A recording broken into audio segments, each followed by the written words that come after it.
of a from the perspective of a sportsman, sports candidate, I would like to understand the मतलब that thin line कि वो होती भी है नहीं होती है, आपने ऐसा कुछ फेस किया कि नहीं किया? तो मुझे लगता है कि कॉन्फिडेंस और ओवर कॉन्फिडेंस का ना टाइम नहीं है स्पोर्ट्स पर्सन के पास। जी आप कॉन्फिडेंस लेके आओ अपने अंदर, अगर आप टूर्नामेंट जीत भी गए तो आपको नेक्स्ट डे आके फिर ट्रेनिंग करनी है, क्योंकि आपके पास फिर टूर्नामेंट्स है। तो साल में ऑलमोस्ट 17 से 18 टूर्नामेंट्स आप खेल रहे हैं, उसमें वर्ल्ड चैंपियनशिप भी रहेगा और उसके ही बीच में 4 साल में ओलंपिक्स भी आ जाएगा।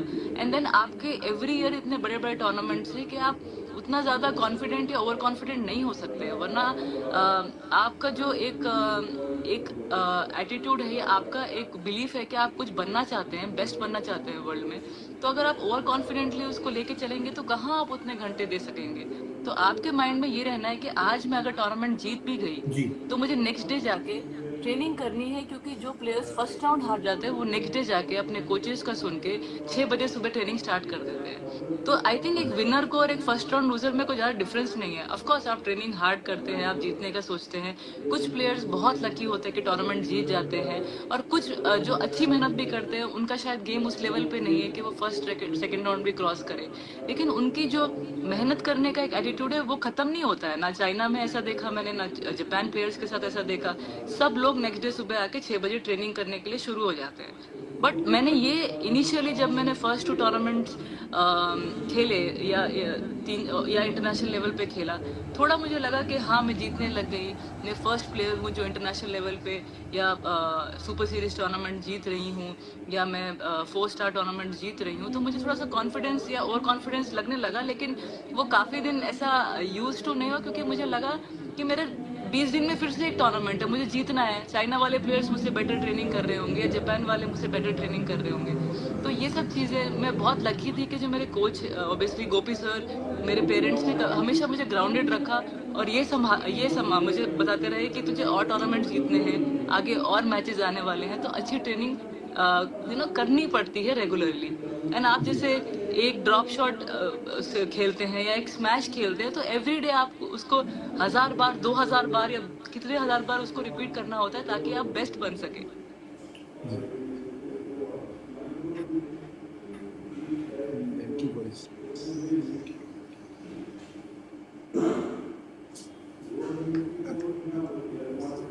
साइना मैम, आप एक बार चेक कीजिए, आपके यहाँ से वॉइस नहीं आ रहा है मैम।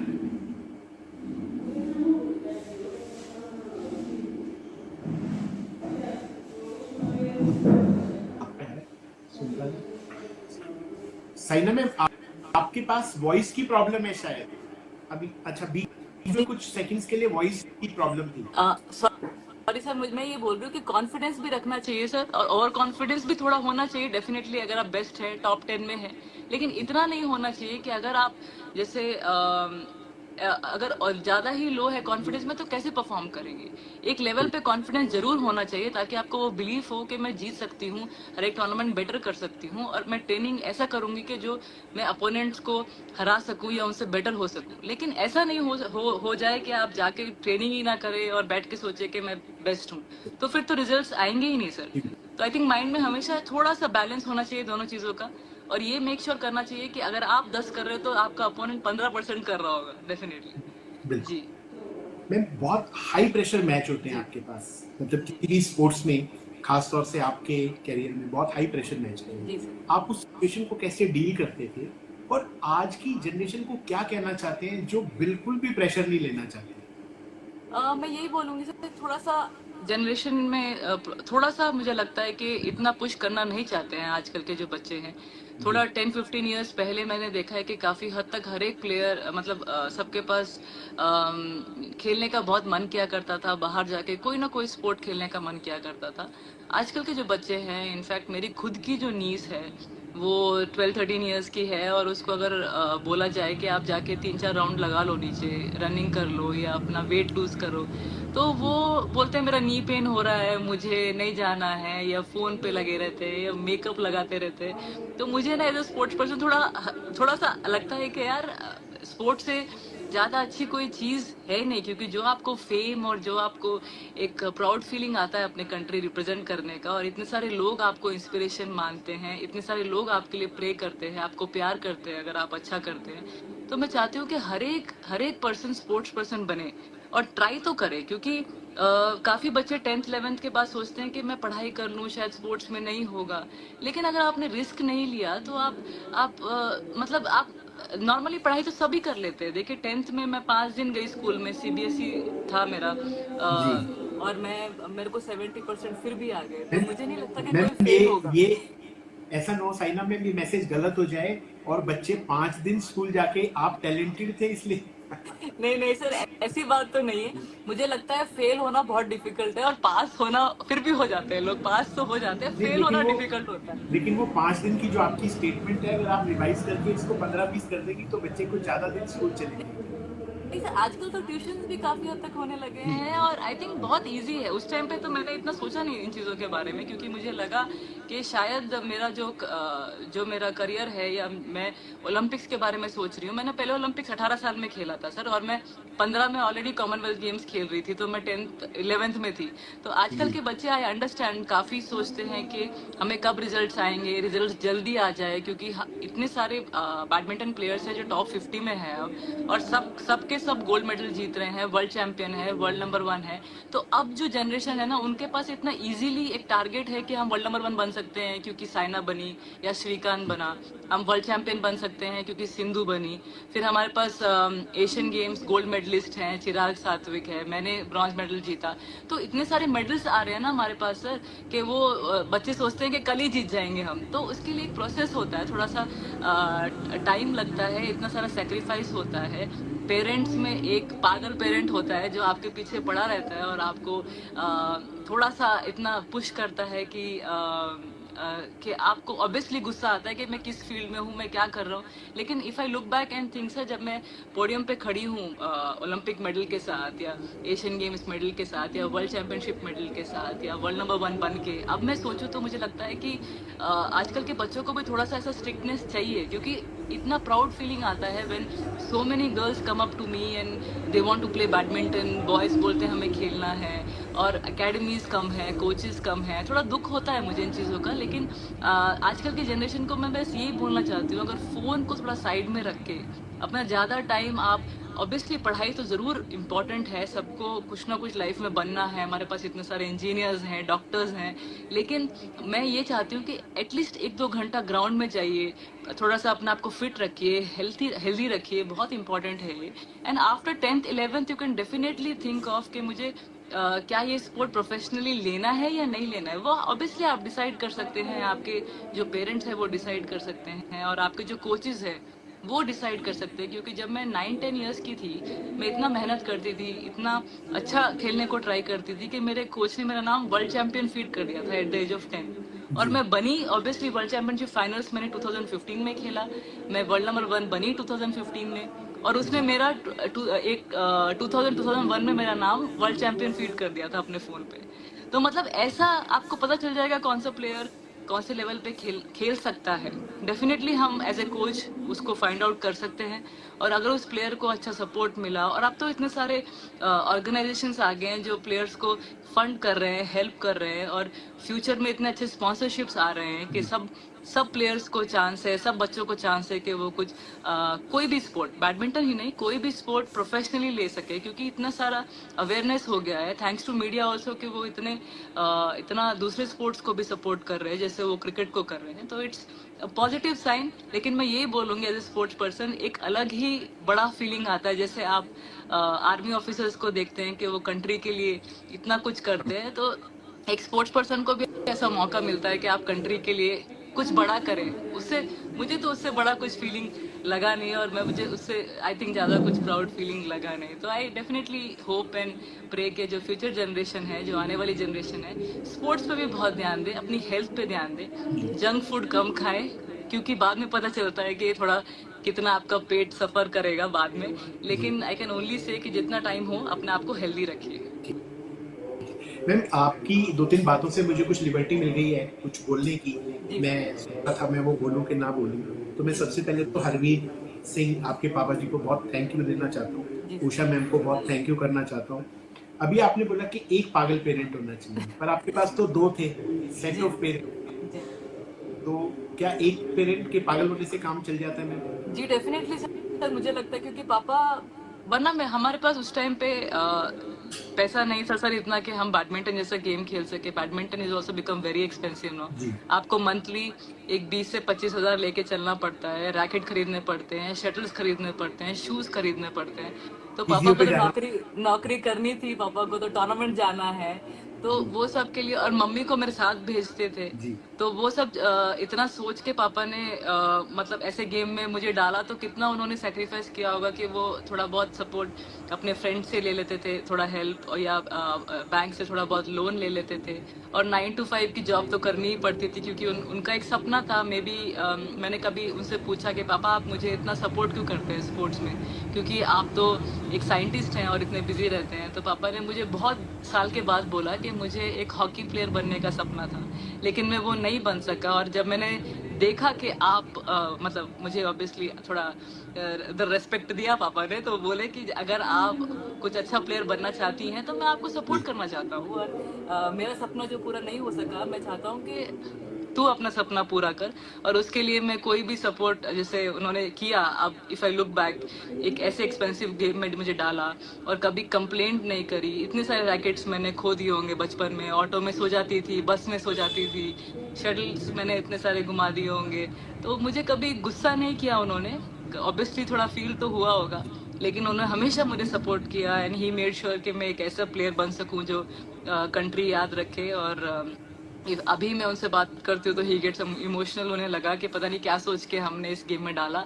बहुत स्ट्रगल था फाइनेंशियली, लेकिन अगर पापा काम नहीं कर पाते तो नहीं करते तो आई थिंक हमें इतना सपोर्ट इनिशियली जब मैं 9 साल की थी तब 13-14 तक थोड़ा स्ट्रगल रहा। उसके बाद थैंक्स के काफ़ी स्पॉन्सर्स आ गए थे मुझे। योनेक्स मेरा बहुत बड़ा स्पॉन्सर रहा है, भारत पेट्रोलियम ने मुझे बहुत सपोर्ट किया है, एंड ओलंपिक गोल्ड क्वेस्ट ने बहुत सपोर्ट किया है। तो ऑब्वियसली गवर्नमेंट ने इतने सारे हमें टूर्नामेंट्स में भेजा ताकि मैं और एक्सपीरियंस गेन कर सकूं। तो काफ़ी ये चीज़ें मेरे लाइफ में फास्ट फास्ट होने लग गई, रिजल्ट्स भी फास्ट फास्ट आने लगे। तो उतना मतलब टाइम नहीं मिला बैठ के सोचने के लिए। लेकिन आई थिंक सर एक जो जो जिसने पूरा दिल जान लगा दिया पूरा फैमिली के लिए, वो है मम्मी। क्योंकि मम्मी सुबह 6 बजे से रात के 10-11 बजे तक मेरे पीछे लगी रहती थी और मुझे स्कूल से ले जाती थी ऑटो में 25 किलोमीटर स्टेडियम, फिर लेके आती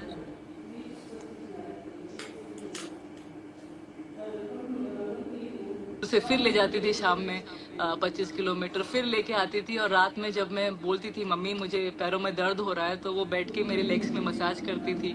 तो इतना उन्होंने किया। मुझे उस टाइम पे पता नहीं था कि फिजियोज क्या होता है, ट्रेनर्स क्या होता है। मेरे लाइफ में फिजियोज और ट्रेनर्स आए at the age of 18 playing Olympics at that point of time. तो मुझे फिजियोज और ओलंपिक्स बहुत लेट मिला। मैं ऑलरेडी वर्ल्ड जूनियर चैंपियन बन चुकी थी, वर्ल्ड जूनियर चैंपियन और यूथ कॉमनवेल्थ गेम्स जीत चुकी थी। उसके बाद मुझे मालूम पड़ा कि एक फिजियो और ट्रेनर क्या होता है। तो अदरवाइज उसके पहले पूरा मम्मी ने जो मेरे जो बॉडी को हेल्प किया रिकवर करने के लिए, मेरा खाना ये सब, वो टाइम पे इतना नॉलेज नहीं था सर। 2008-9 में ये सब शुरू हुआ। And all thanks to her belief and पापा का इतना उन्होंने हमें सपोर्ट किया। एक ऐसे स्पोर्ट में इतना बड़ा प्लेयर मुझे बनाया। और आज I am so proud to see that badminton is the second most love sport. And इतने सारे लोग बैडमिंटन खेलना चाहते हैं and they want to become something, and that's a very very special feeling sir. मेरी उषा मैम से बात हो रही थी आउट ऑफ द कॉन्टेक्स्ट, तो मैम ने कहा कि मैं तो स्ट्रिक्ट थी ही नहीं। आप कह रहे हो कि स्ट्रिक्ट थी। अगर मैम स्ट्रिक्ट नहीं थी और तब आप वर्ल्ड नंबर 1 चैंपियन बन गए, तो सोचो कि अगर मैम थोड़ी और स्ट्रिक्ट होती तो आप क्या बन जाते? आई थिंक सर मम्मी ऐसे सबको बोलती है, लेकिन मुझे ही पता है कितनी स्ट्रिक्ट थी वो और कितना मुझे थप्पड़ खाने को मिले थे इनिशियली। मैं जब 9-10 साल की थी और मैं फर्स्ट अपना अंडर 10 टूर्नामेंट खेल रही थी, मुझे लगा मैंने बहुत अच्छा खेला, बहुत अच्छी मेहनत करके गई थी। मैं सेमीफाइनल्स में मैंने बहुत क्लोज मैच हारा एक बेस्ट प्लेयर से and I came out of the court. और कोर्ट से बाहर आने के बाद मुझे लगा मम्मी आज मुझे बोलेगी कि साइना तूने बहुत अच्छा खेला और इससे सीखना है और अच्छा करना है।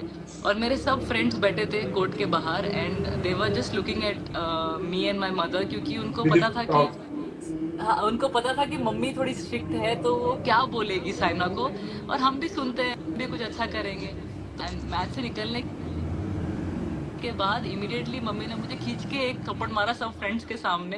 And I was like mummy क्यों, ऑब्वियसली थोड़ा सा रोना आया मुझे। एंड आई वाज लाइक जो सब हंस रहे थे मुझ पे, मैं इनको एक दिन करके दिखाऊंगी। And when I sit with them today and talk about it and they like काश हमारी मम्मी ने भी एक दो हमें उस टाइम पे थोड़ा सा लगा दिया होता तो आज शायद हम भी कुछ अच्छे बन जाते प्लेयर्स और बेस्ट कर पाते मतलब।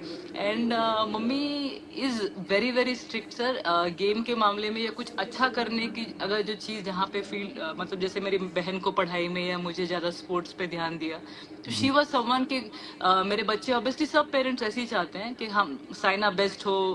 मेरी बहन को सोचती थी वो भी पढ़ाई में अच्छा करे, तो मुझे बेस्ट बनने के लिए काफ़ी हद तक उन्होंने जो मेरी पिटाई करी है मुझे पुश किया है मुझे मालूम है पर लगती नहीं है वो स्ट्रिक्ट बट बहुत स्ट्रिक्ट। ये ना पूरे देश का एक अलग तरह का सवाल चल रहा है मैम। आप पीछे कपिल शर्मा शो में गए थे तो वहाँ कपिल जी पूछते हैं कि क्या आपको लगता था कि आप कभी कपिल शर्मा शो में होंगे? तो आजकल ऐसे ही सवाल मेरे से पूछा जा रहा है कि जब आपने बचपन शुरू किया और अभी 1200 स्कूल, 120 स्कूल, एक यूनिवर्सिटी, 3 लाख बच्चे पढ़ाते हो, तो मुझसे पूछते हैं कि आपने कभी सोचा था कि साइना नेहवाल जी आपकी ब्रांड एम्बेसडर बनेंगी? सर कपिल शो को तो मैंने कभी सोचा नहीं था, वो तो as a part of this thing हो गया। और कपिल शर्मा शो में आई थिंक मैं ये 4th टाइम गई हूँ and Kapil is always been like इतना अच्छा कॉमेडी करता है ना। And when you are shooting with him also he is you won't know कि कब 3-4 घंटे चले जाते हैं। तो it's one of the best shows and it's my favourite show. And sir आपसे मैं पर्सनली मिली और आपकी जो मैंने एक विजन देखा कि कैसे मुझे स्कूल को बढ़ाना है। एंड आकांक्षा जी आपकी बेटी से मिली मैं, उन्होंने मुझे बताया भी नहीं कि वो आपकी बेटी हैं और वो स्कूल के लिए इतना अच्छा करना चाहती हैं and she wants the school to be one of the best. तो वो एक डेडिकेशन जो मैंने देखा है सर आई थिंक बहुत रेयरली देखने को मिलता है। लेकिन आप लोगों ने ये मेक श्योर किया कि बचपन स्कूल बेस्ट स्कूल बने और उसके लिए एक ऐसा ब्रांड एम्बेसडर ढूंढे कि जो बच्चों को मोटिवेट कर सके कि वो अच्छा करे अपने फील्ड में।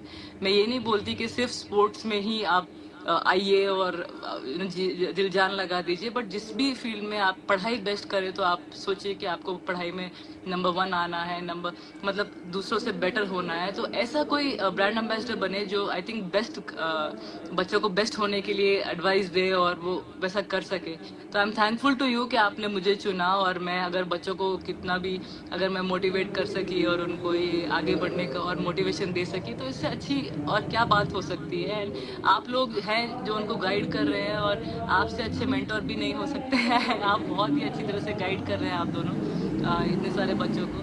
एंड आई होप फ्यूचर में स्कूल और भी बेस्ट करे और सारे बच्चे आए वहाँ से और हर एक फील्ड में अच्छा करें सर जी। मैम लेकिन इसका जवाब मुझे देना था तो सच में नहीं सॉरी मैम, मुझे जो लगा मैंने जी नहीं बिल्कुल ठीक कहा आपने। लेकिन हमने कभी नहीं सोचा था कि इस सफर में हम साइना नेहवाल मैम को रिक्वेस्ट करेंगे और वो हमारी रिक्वेस्ट मान लेंगी।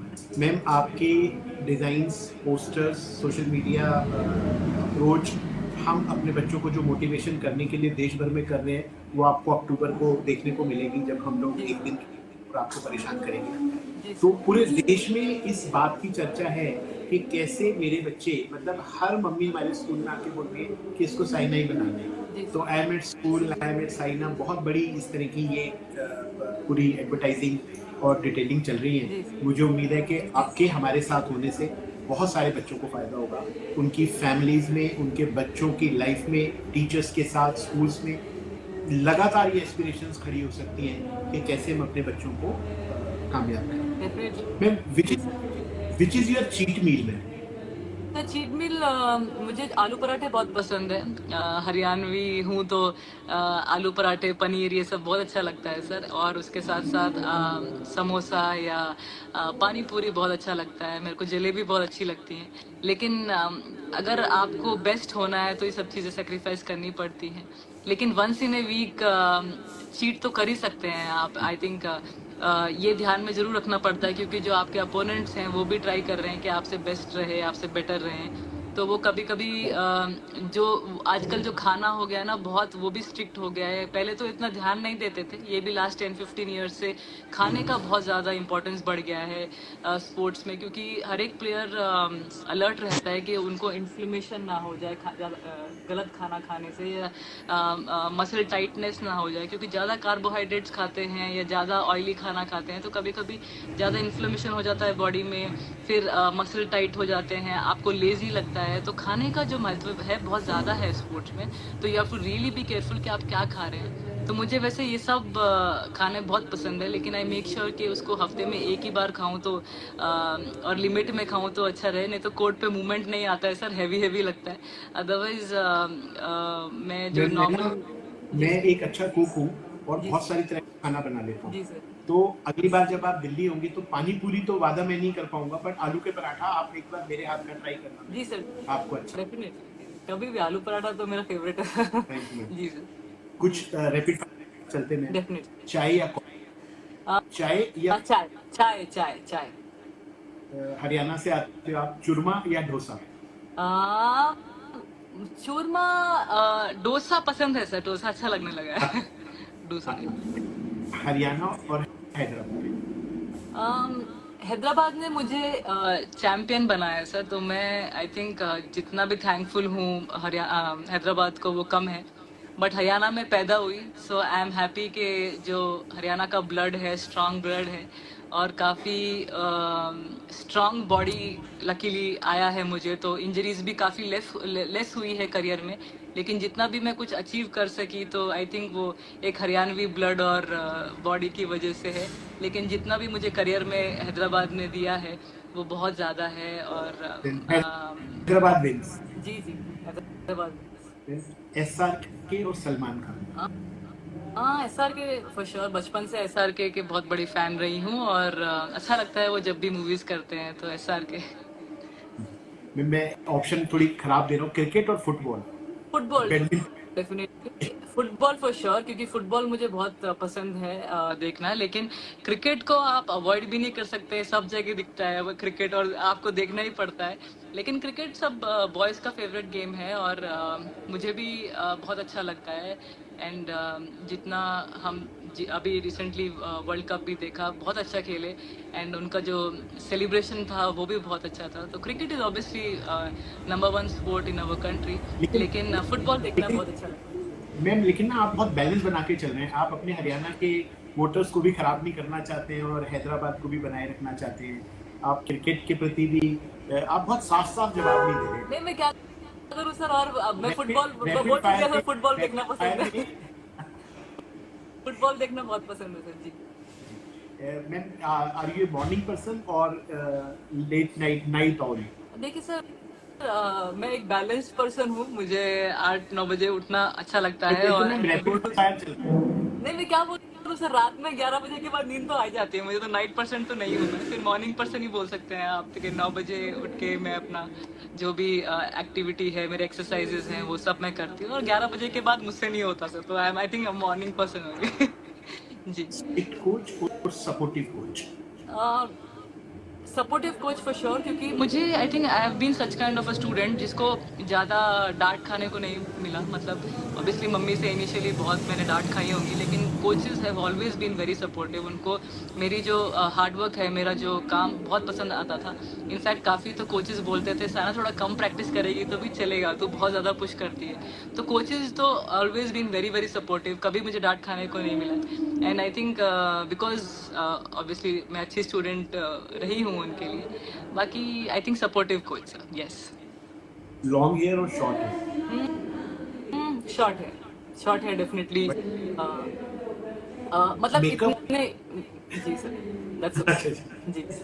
मेकअप और no makeup? Makeup, no makeup मुझसे नहीं होता वो 2-3 घंटे बैठ के मेकअप करवाना। एंड मतलब जितना नेचुरल रहे स्पोर्ट्स पर्सन अच्छा लगता है, क्योंकि लोग उनको ही एज ए स्पोर्ट्स पर्सन जानते हैं मुझे।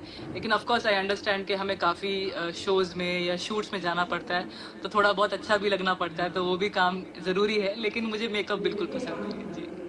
आउटिंग और chilling at home? Outing for sure, outing बहुत अच्छा लगता है। घर में 2-3 दिन रहती हूँ लेकिन बोर हो जाती हूँ, फिर कहीं जाने का, जैसे काफ़ी इवेंट्स होते हैं और काफ़ी शूट्स रहते हैं, फिर आजकल आप बोल रहे हैं थोड़ा बहुत घूमने को मिल रहा है, तो ये सब अच्छा लगता है सर। आउटिंग बहुत, और मंदिरों में जाना बहुत अच्छा लगता है। मैं बहुत बिलीव करती हूँ भगवान पे। एंड मुझे मम्मी को पापा को घुमाना बहुत अच्छा लगता है जी। जी मैम, हम लोग काफी आगे आ गए हैं और पीछे से वो मुझे घड़ी भी दिखा रहे हैं कि समय, और मुझे ऐसा लगता है कि एक मैसेज आपका हमारे स्टूडेंट्स के लिए, आप उन्हें लाइफ के लिए लाइफ कोच के तौर पे आप उन्हें क्या कहना चाहेंगे? मैं यही बोल सकती हूँ sir, there is no shortcut to success. मेहनत ही आपको सब कुछ दिलाएगी। मेहनत ही, हार्डवर्क ही है जो सक्सेस की स्टोरी है। एंड जैसे भगवान कृष्ण भी बोलते हैं, कर्म कर फल की इच्छा मत कर। ऑफ कोर्स फल की इच्छा भी सब रखते हैं, सब चाहते हैं कि फाइनेंशियली भी स्ट्रांग रहे, पैसा आए, लेकिन वो मेहनत के बिना नहीं मिल सकता है। और मैंने भी ये नहीं सोचा था कि बैडमिंटन में कुछ मुझे फ्यूचर में मिलेगा या नहीं मिलेगा। मुझे उस टाइम पे कुछ पैसा नहीं मिलता था बैडमिंटन में, लेकिन आज मैं प्राउडली कह सकती हूँ कि मैंने मेहनत करी और मैंने काफ़ी चीज़ें चेंज करी, और आज मेरे पास भी काफ़ी हद तक अच्छा पैसा है। तो आई एम रियली प्राउड कि मैं एक अच्छी स्पोर्ट्स पर्सन बन सकी, just because of hard work and believe कि मैं फ्यूचर में कुछ कर सकती हूँ। मैं यही चाहती हूँ कि बच्चों को बिलीव रखें कि वो कुछ भी पॉसिबल है, लेकिन मेहनत से पॉसिबल है। कभी भी इजी रास्ता ना अपनाएं, क्योंकि उससे कुछ नहीं होने वाला जी। मैम, हमारे ना यूनिवर्सिटी के कुछ स्टूडेंट्स स्पोर्ट्स के कुछ बिजनेसेस तैयार करके बैठे हैं और मैं देख रहा हूँ कि वो भी हमें देख रहे हैं। तो आप प्लीज स्टूडेंट्स सुनिए, मैम ने बोला कि अभी मेरे पास अच्छा पैसा है, आप अपनी पिच डेक तैयार कीजिए और जो बिजनेस में स्पोर्ट्स के बिजनेसेस में आप इन्वेस्टर देख रहे हैं, साइना नेहवाल मैम को अप्रोच करें। जी बिल्कुल। For being so humble and smiling, thank you। मैं फिर से ऐसा कहना चाहता हूँ कि हम Parupalli Kashyap sir, ma'am, Usha ma'am, Harvir जी और आपका इंतजार कर रहे हैं आलू के पराठों के लिए। होप कि आपको आलू के पराठे अच्छे लगेंगे। एक बार जल्द दिल्ली में मिलेंगे और इस कनेक्शन को आगे लेकर। बिल्कुल। Thank you ma'am. Thank you so much. Thank you sir. Thank you so much.